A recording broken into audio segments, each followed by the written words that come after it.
School of Business has had a wonderful journey in terms of offering industry-specific, domain-specific curriculum to all its students.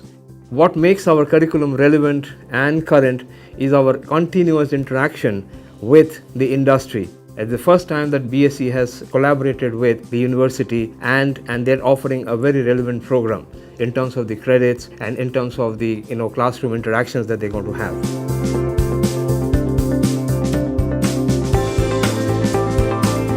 We are currently in process of organizing a 10-day orientation program for the new BBA students. The number of activities that has been scheduled, like management activities, sports, cultural, and the various sessions by the experts will not only engage them but also help in building skill sets like leadership, team building, coordination, problem solving, critical thinking, creative thinking, and attitude.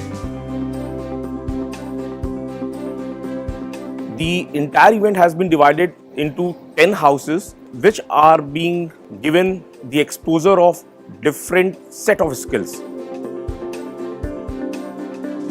It's really amazing. I've met a lot of people and I've got a bunch of new group of friends. It's very different from where I come from, and every day is a new day from me. The UPS campus is very attractive infrastructure and the nature is very beautiful. I'm living in the hostel campus. The rooms are very beautiful, very comfortable, and the dinner is awesome. When I entered the UPES, the doors were open, the smiling faces, the chirping birds, and how the journey starts. Well, today here I am in the UPES.